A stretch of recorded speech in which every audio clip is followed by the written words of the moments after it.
coherently about these issues, but no one from the movement that we've been able to interview has really been able to state them as clearly as you have.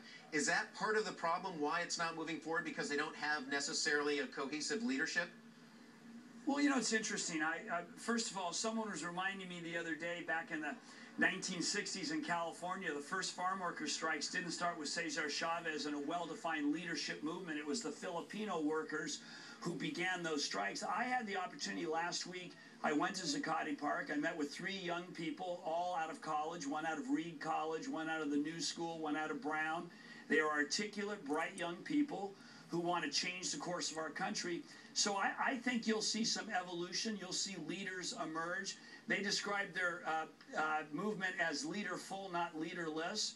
But I think their message has been very clear. There's growing income inequality, and the economy cannot be sustained in that fashion. So I don't really buy this notion they've been disparate. I think they've put the issue squarely on the table, that we need to put people back to work. We've had 4 million people lose their homes to foreclosure. That may go to 8 to 13 million.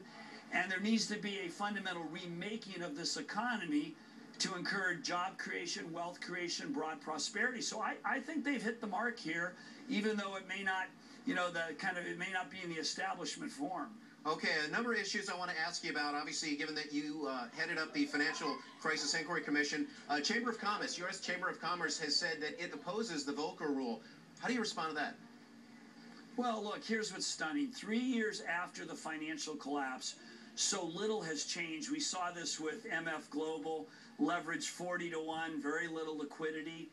The derivatives market is still hidden. We don't know, for example, which American banks are exposed to the Eurozone bonds, whether it's a $100 billion exposure, whether it's a $1 trillion exposure.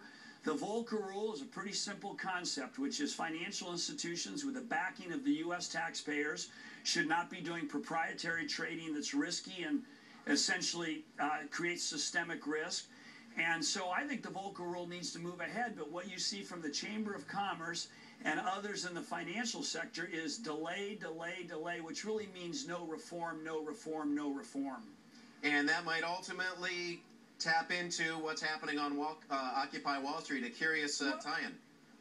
Yeah, and let me just say, it does tie in, because it shows no willingness to re-examine what brought us into this economic calamity, the kind of risks that were being taken on Wall Street, the lack of transparency, a financial system that became more about trading than investing and lending to create jobs.